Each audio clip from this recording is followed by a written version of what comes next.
My name is Lydia May Carter, and I'm 74 years old. For most of my life, people have known me as a nurse, a widow, and the mother of one child, Olivia. But today, standing on the front porch of her modern suburban home, I felt like nothing more than an intruder. In my trembling hands, I held a bouquet of white peonies, their pale petals curled like soft moons, round and forgiving. They were supposed to symbolize motherhood, forgiveness, and hope. I had spent nearly an hour at the florist choosing them, whispering to myself that maybe flowers could do what words had failed to. The concrete steps beneath my shoes felt cold and sharp, like they belonged to someone else's life. My chest tightened with each breath, my old heart thudding as if it remembered battles I hadn't yet fought. I reached for the polished brass knob and rang the bell. For a moment, silence, then footsteps. The door opened. First came Olivia's face, my only child, my pride, my shame. Her eyes, once warm and curious, now looked through me like glass. In her arms rested a baby, my granddaughter. Round cheeks, dark hair, the kind of baby you'd want to hold forever. My heart leapt toward her, desperate. "We don't need you around the child." The words hit me like stones. My grip on the flowers tightened. I opened my mouth to plead, but before sound could leave, Olivia's hand snatched the bouquet from me. In one violent motion, she shoved the blossoms against my chest, petals exploding into the air like broken promises. Then, she pushed me, hard. I stumbled backward, landing against the stone stoop, pain shooting through my back. White petals rained down, covering me like a cruel parody of snow. "Get out, don't ever come back." The door slammed. I lay there, staring up at the pale sky, surrounded by petals that looked like ghosts. My hands shook, my breath shallow, but I did not cry. I only felt something stir deep inside me, something cold, something steady. And as I struggled to stand, one thought burned through me louder than the ache in my bones. This would not be the end of my story. I wasn't always a stranger to my own child. There was a time when Olivia clung to me like air. I can still see her, 6 years old, hair tangled into wild curls, standing on a stool beside me at the stove. Her tiny hands held a wooden spoon as we stirred a pot of chicken soup together. Back then, everything was simple. She'd ask me questions about the world, why the sky was blue, why the moon followed us on car rides. And I would answer with all the patience I could summon after a double shift at the hospital. My body was tired, but her wonder gave me strength. But the first crack in our bond came quietly, like a whisper you almost miss. It was during her high school years. She came home one day, wrinkling her nose at the smell of fish stew simmering on the stove. "Mum," she said, her voice sharp, "why do you always cook this? It's embarrassing. My friends think our house smells cheap." The spoon slipped in my hand. My cheeks burned, but I said nothing. That stew was more than food. It was my mother's recipe, passed down from a farm kitchen in Kansas, cooked on nights when there was nothing but bones and onions to work with. It was tradition. It was survival. It was love. But in Olivia's eyes, it was backwardness, a stain she didn't want her new friends to see. I told myself it was just teenage cruelty, words she didn't mean. Still, they lodged in my chest like needles. That night, I ate my bowl of stew alone at the table while she ordered pizza with her friends upstairs. Years later, when she was in college, I tried again. I slipped money into her account, tips I had saved from years of 12-hour nursing shifts. Enough for groceries, books, rent. I thought she'd see the sacrifice, the love hidden in every dollar. But when she called me, her voice was clipped, almost impatient. "Thanks for the money, Mum, but you don't need to worry. I don't want your old age savings." Old age savings, that's what she called it. As though my love, measured in sweat and exhaustion, was nothing but a relic. That was the moment I realized something terrifying.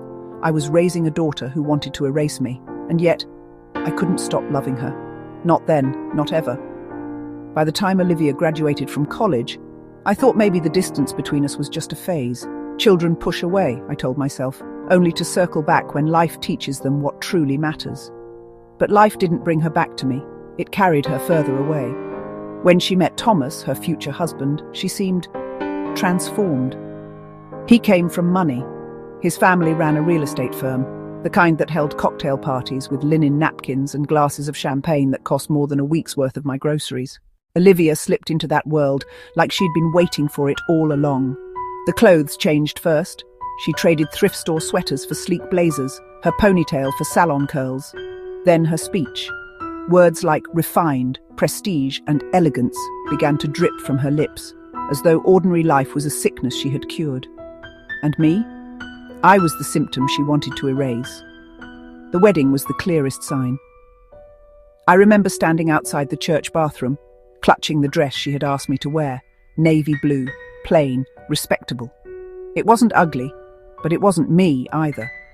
I had wanted to wear a soft green dress, the same shade as the peonies blooming in our backyard, but Olivia had frowned when I showed her. "It doesn't look polished," she said carefully, as if choosing words that wouldn't cut, though they still did. At the reception, I watched her glide across the floor in lace and pearls, her smile fixed and perfect. Guests toasted to her future, her success, her beauty. When they mentioned family, they spoke of Thomas's parents, his lineage, his legacy. I was thanked politely, in passing, as though I were just another guest. Not once did she look at me the way a daughter looks at her mother. Later that night, as I helped clear empty glasses from a table, one of Thomas's aunts leaned toward me. "You must be so proud. Olivia's becoming such a lady." I forced a smile, but inside something hollow opened, because in that moment I realized she wasn't becoming a lady. She was becoming someone else's daughter. And slowly, quietly, I was vanishing. When Olivia first told me she was expecting, I thought maybe, just maybe, life was giving us a second chance. I pictured myself holding that child, rocking her to sleep, teaching her the same songs I sang to Olivia. I imagined afternoons in the kitchen with flour on tiny hands, bedtime stories whispered in the dark, small fingers reaching for mine. For months I stitched a quilt by hand. Each square held a memory, scraps of old nursing uniforms, fabric from Olivia's childhood dresses, even a piece of my wedding gown. I worked late at night, glasses perched on my nose, humming to myself as if the baby might already hear me. When the day finally came, I rushed to the hospital with trembling hands and a heart full of hope. I had waited 74 years for many things, but nothing compared to waiting for my first grandchild. But the moment I walked into that hospital room, the air froze. Olivia was propped up in bed, pale and radiant, her baby nestled against her chest. Thomas stood beside her, smiling proudly, but when Olivia's eyes met mine, her smile fell. Mom, I don't want too many people holding her right now. Too many people. I was her mother, yet I was lumped into the category of people. I stood there, quilt in hand, feeling like an intruder in a place where I should have belonged. "She's just tired. Maybe later." But later never came. When I returned the next day, Olivia barely looked at me. She cradled her baby close, shifting away when I leaned in, as if I carried some invisible disease. Weeks turned into months. Each visit was the same. A cold greeting, a forced smile, then excuses. The baby's sleeping. She's fussy today. We're busy. And then, the final cut. One afternoon, I sat across from Olivia in her kitchen, the baby in a bassinet nearby. I reached down, my wrinkled hand trembling, to brush the child's tiny fingers. Olivia pulled the bassinet closer to herself. "We don't need you around the child." The words sliced deeper than any scalpel I had held in my years as a nurse. For a moment I couldn't breathe. My granddaughter cooed softly, unaware that with those 7 words I had been erased from her life before it even began. I left the house that day with the quilt still folded in my bag. She had never even touched it. The slam of Olivia's door still echoed in my ears as I lay on the cold stones of her porch. My back throbbed where I had hit the step, but the ache inside my chest was worse. White peony petals clung to my coat and hair, scattered across the ground like the wreckage of a storm. For a long moment I couldn't move. I just sat there, breathing in sharp bursts, staring at the flowers I had chosen with so much care. Their fragile beauty was ruined, bruised, broken, tossed aside, just like me. A neighbor across the street paused in her yard, holding a rake, her eyes flicking toward me. I thought maybe she would come over, maybe she would ask if I was all right, but she didn't. She turned away, pretending she hadn't seen anything, and that was when it hit me. No one was coming, not my daughter, not the neighbors, not even a stranger. I was 74 years old, lying in a pile of petals, and the world had decided I was invisible. I pushed myself up slowly, hands shaking, knees screaming in protest. The bouquet lay crushed on the ground, stems bent, blossoms torn. I picked up one flower, just one, and held it against my chest. Then something inside me shifted. I had begged for Olivia's love all these years. I had swallowed insults, endured silence, accepted scraps of kindness like a starving dog waiting for crumbs. But tonight, as I stood on that porch, covered in petals and humiliation, I felt something new. Not sorrow, not even anger, resolve. If Olivia didn't want my love, then someone else would. And this rejection, would not be the end of me. I turned my back on her door, the brass knob gleaming in the fading light. I walked away slowly, each step heavy but certain. Behind me, petals drifted in the evening breeze, scattering across the street. Each one felt like a witness, not to my shame, but to my awakening. Years ago, when Olivia first announced her pregnancy, I had opened a small trust account at the bank. It wasn't much, just a trickle of savings from my pension and the leftover tips I'd tucked away after late-night nursing shifts. But every dollar felt like a prayer that my granddaughter would grow up with opportunity, security, and maybe, just maybe, the love that had begun slipping through my fingers with Olivia. I didn't tell Olivia at first. I wanted it to be a surprise, a gift that spoke louder than words. I imagined her smile when she learned that, despite our differences, her mother had been planning quietly for her baby's future all along. But the day I finally told her, her reaction chilled me. We sat across from each other at her glossy marble kitchen island. My hands were clasped, trembling as I explained the account, the savings, the years of sacrifice behind it. Olivia didn't look grateful. She looked annoyed. "Mom," she said, her voice clipped, "that's not necessary. Thomas and I are more than capable of providing for our child. We don't need your charity." Charity. That was the word she used. As though the years of aching feet, aching back and aching heart I had poured into that money were nothing more than loose change I was tossing into a stranger's cup. I tried to smile, to explain that it wasn't about charity, it was about love. But she had already turned away, opening the fridge, pulling out a bottle of mineral water as though my words were background noise. I left that day with a hollow in my chest, but I didn't close the account. No, I kept adding to it, month after month, year after year, quietly, faithfully. Until one morning the phone rang. It was Olivia. Her tone was flat, almost rehearsed. "We closed the trust," she said. The world tilted. "What?" "It wasn't necessary," she repeated. "We didn't need it. It's better this way." Better for whom? Certainly not for me. I sat there at the edge of my armchair, the phone pressed against my ear, my throat too dry to swallow. The line went silent, except for Olivia's breath on the other end. And in that silence, something inside me cracked wide open. For the first time in my life, I realized my love was not just unwanted, it was being erased. I hung up without another word, and in that stillness I knew if Olivia didn't need me, I would find someone who did. For weeks after that phone call, I lived in silence. The house felt like a shell, walls heavy with memories, air thick with loneliness. Some days I couldn't bring myself to make the bed. Other days, I wandered the rooms with a mug of cold tea in my hand, staring at framed pictures of Olivia that now felt like photographs of a stranger. But the trust wouldn't leave my mind. All those years of saving, of believing that even if Olivia pushed me away, the money would one day carry my granddaughter forward. And now, with a single signature, it was gone. Or so Olivia thought.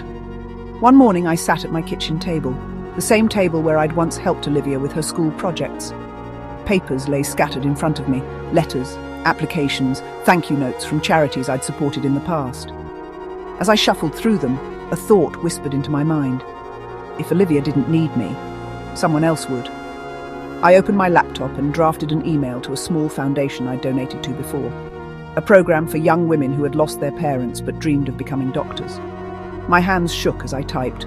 I have a fund I no longer wish to keep within my family. I would like to repurpose it as a scholarship for orphaned girls pursuing medicine. When I pressed send, my heart rattled in my chest like an old furnace. For a moment I almost panicked, almost regretted it. But then the silence of the house held me steady. A week later, I received the first applications. One was from a girl in foster care, who studied anatomy under the glow of a flickering street lamp because her foster home had no proper light. Another was from a refugee living in a shelter who dreamed of becoming a pediatrician because she had once held her dying brother in her arms. Their words bled with hunger, not for money, but for hope. I cried for the first time in months, not because I was broken, but because I realized something.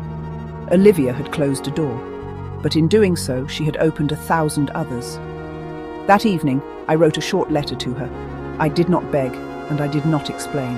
I simply wrote, "You said you didn't need me, so I gave it to someone who does." I slipped dried white peony petals into the envelope, fragile reminders of the day she threw me to the ground. And then I mailed it, knowing it would land heavier than any argument ever could. As the sun set, I whispered into the quiet house, "This is not my ending. This is my beginning." The first time I met them in person, I almost backed out. The scholarship board had arranged a small luncheon at a community centre, just a chance for donors to meet the girls. I stood outside the glass doors for nearly 10 minutes, clutching my handbag like a shield. My reflection in the window showed every line on my face, every year of sorrow etched into my skin. I thought, what if they look at me the same way Olivia does? What if I don't belong here either? But then I heard laughter, light, unguarded, rising from inside. Not the sharp, polite kind of laughter Olivia used to give at dinner parties, but something raw and alive. I pushed the door open. There were 6 of them. 6 young women, their faces glowing with the kind of determination I used to see in my own eyes when I was their age. They looked up when I entered, and instead of suspicion or distance, they greeted me with warmth. One even stood to help me with my coat. Over sandwiches and tea, they told me their stories. One had lost her mother to cancer and her father to grief. Another had fled a country torn apart by war. Another still had grown up in the system, bounced from home to home, never once having a bed she could call her own. But when they spoke of their dreams, surgery, pediatrics, nursing, public health, their eyes lit up with fire. For the first time in years, I felt like someone was listening to me when I spoke. They asked questions about my years as a nurse, about the nights I had stayed awake with dying patients, about the way I had balanced exhaustion with duty. They leaned in, hungry for my words. And when one of them said softly, "You remind me of the grandmother I never had," my throat tightened. I looked around that table and realized I wasn't invisible anymore. These girls saw me, not as a burden, not as charity, but as someone who mattered. That night, walking home under the amber glow of streetlights, I carried no bouquet, no quilt, no gifts that could be rejected. I carried only their voices in my head. And for the first time since Olivia turned me away, I felt whole. Maybe blood had betrayed me, but love, unexpected, uninvited love, was stitching me back together. Her name was Amira. She was 17, with sharp brown eyes that carried both hunger and hesitation. Out of all the girls, she spoke the least that first day. But when I mentioned anatomy, her head lifted, and for a moment, her guarded expression softened. A week later, she called me. Her voice trembled. "Mrs. Lydia, I don't understand the cardiovascular system. My tutor cancelled. Could you maybe explain it?" I almost laughed, half from nerves, half from disbelief. For years, my own daughter had dismissed my words, rolled her eyes, turned her back. And now here was this girl, not even bound to me by blood, asking, pleading for my knowledge. That evening, she came to my house. She sat at my dining table, her notebook open, pen poised. I pulled out my old nursing manuals, the ones yellowed at the edges, pages marked with my scribbled notes. Together, we traced diagrams of the human heart, my finger guiding hers as I explained valves and chambers, arteries and veins. She leaned forward, hanging on every word. No interruption, no sighs, no shifting away, just focus, respect, need. When the lesson ended, she didn't rush to leave. She lingered, staring at the quilt folded over my sofa arm. "Did you make that?" "Yes," I said softly, for a child who never wanted it. Her eyes met mine, steady, unflinching. "Maybe you made it for me instead." Something inside me broke open, not in pain this time, but in relief. For the first time in years, my gift, my love, had found a home. When she left that night, I pressed the quilt into her arms. She resisted at first, but I insisted. And when she finally accepted it, cradling it like something precious, I felt a warmth rise in my chest that I hadn't felt since Olivia was a baby in my arms. I stood at the door long after she disappeared down the street, whispering into the night air, I am still a mother. I will always be a mother. What do you mean the account's closed? Mrs. Gray, the trust has been legally dissolved. The funds have already been reassigned to a scholarship foundation. There's nothing left to recover. Thomas shifted uncomfortably at the counter, running a hand through his hair. He avoided her eyes, but Olivia's gaze burned into him anyway. She had no right. That was for our child. Thomas finally spoke, his voice low. But you told her to close it. You said we didn't need her charity. Charity?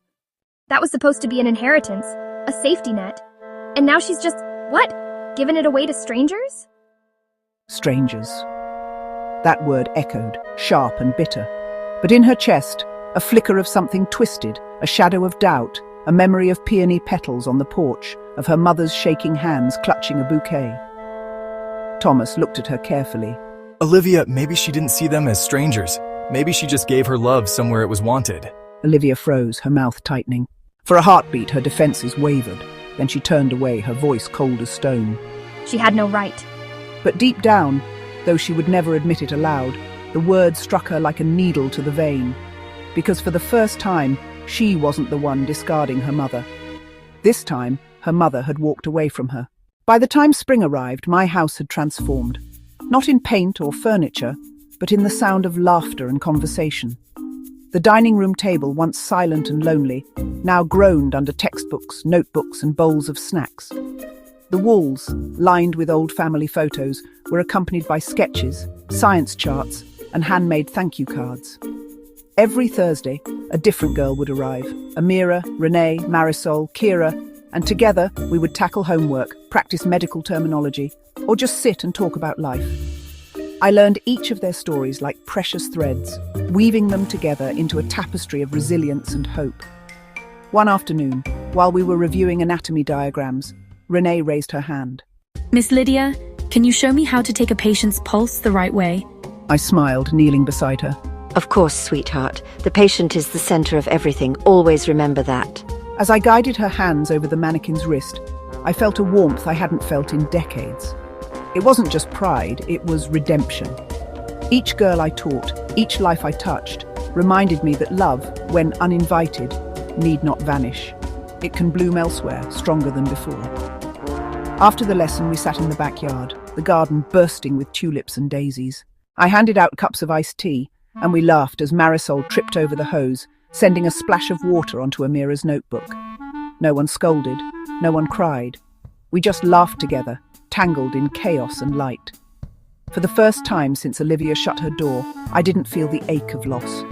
Instead, I felt full of life, full of purpose, full of love that was no longer rejected but welcomed. That evening, as I watered the garden, I whispered to the night sky, I may have lost one child, but I've gained a family I never imagined. and under the gentle stars I knew, with a certainty that carried me through years of heartbreak, family isn't always inherited. Sometimes it is chosen. It was a Tuesday morning when the phone rang. The number flashed, unfamiliar at first, but the voice that came through was unmistakable. Thomas. His tone was hesitant, brittle, the kind that carries guilt like a weight on the chest. Mrs. Carter, I didn't know she'd shut you out like that. I thought the trust was still there. I held up my hand, though he couldn't see it. It's gone, Thomas. It belongs somewhere else now. There was silence on the line, and then a breath, heavy and uneven. I know, I should have spoken up before, but I didn't. She wouldn't listen to me. You weren't the one who threw her away. His words, fragile as they were, hit a chord. For the first time, the man who had been complicit in her exclusion admitted his role, or lack thereof. I let the silence speak, and now it speaks for someone who needs it.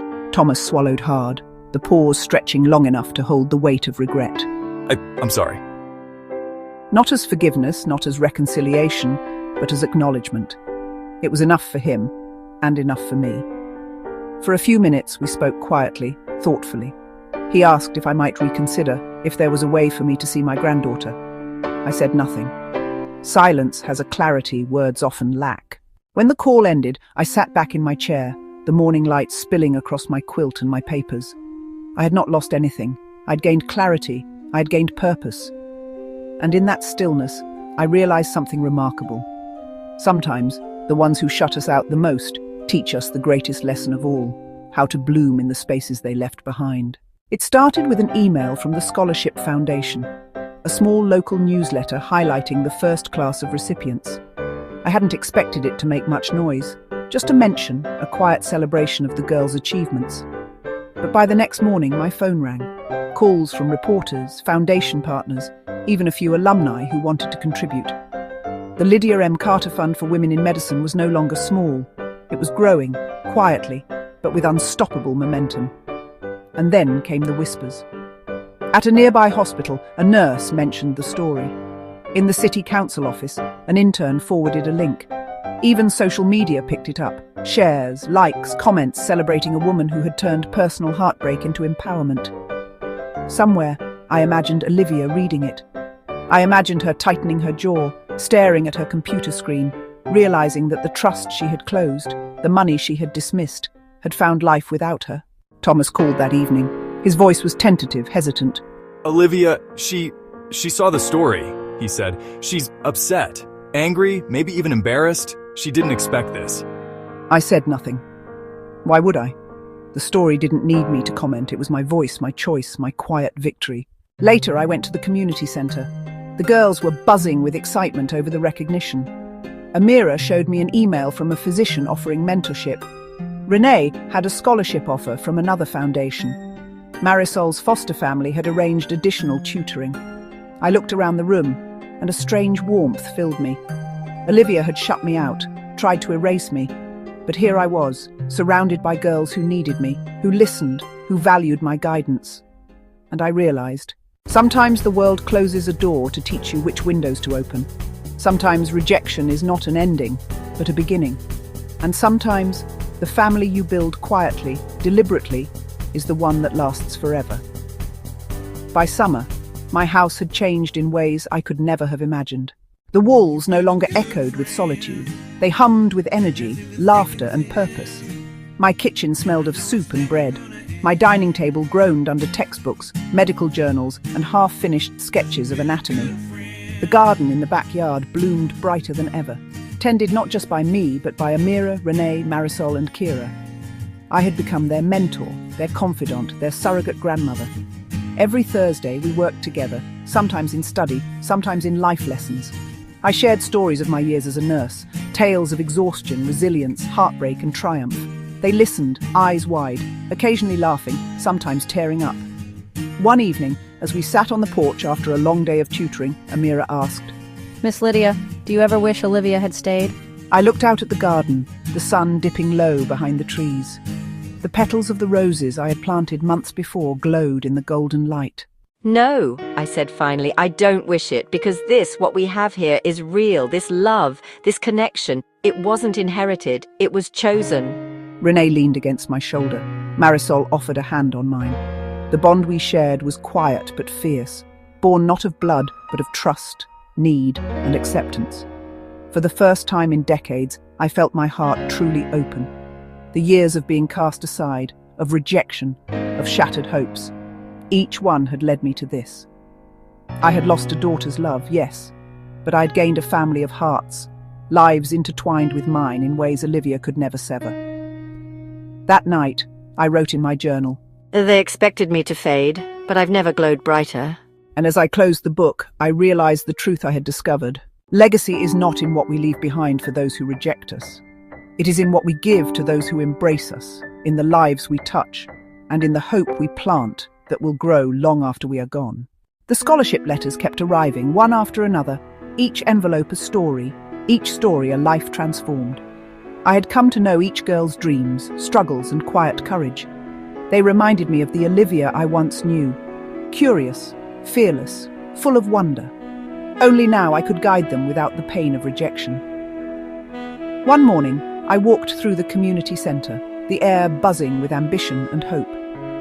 Amira, Renee, Marisol and Kira were already there, sharing laughter and study notes with the younger recipients. I paused, watching them, their faces lit with possibility, their hands steady with purpose. A surge of pride and love filled me, deeper than any ache I had carried for decades. I thought of Olivia. I thought of the day she slammed the door, The day she rejected me, the day she closed the trust. And then I smiled. That anger, that grief, that longing, they had been my teachers. They had pushed me toward a life I could have never imagined.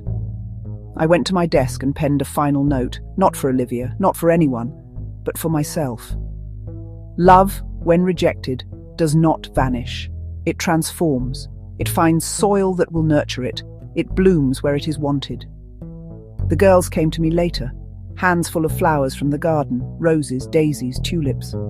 They placed them on the table for the scholarship recipients, a celebration of what had been built, not of what had been lost. And in that moment, I understood something essential. Family is not always inherited. Sometimes it is chosen. Sometimes it is crafted out of patience, care, and the courage to give even when love is unreturned. The Lydia M. Carter Fund for Women in Medicine would continue, not as a shadow of a past betrayal, but as a beacon of hope for girls who needed it most. Each life touched, each heart guided, each dream nurtured was a testament that rejection does not define us. Our choices do. As the sun dipped behind the horizon, spilling amber light across the garden, I stood among the girls, surrounded by laughter, by life, by possibility. The white petals of peonies I had once carried in hope now faded in memory, replaced by roses that had grown strong through frost and neglect. And I whispered to the wind, they expected me to fade, but I've never glowed brighter. In the silence that followed, I felt no emptiness, no longing, only fulfillment, only peace.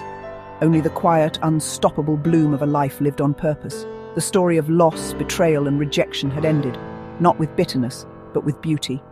And somewhere, in the hearts of the girls I had nurtured, Lydia's legacy would continue to grow far beyond any door that had been closed.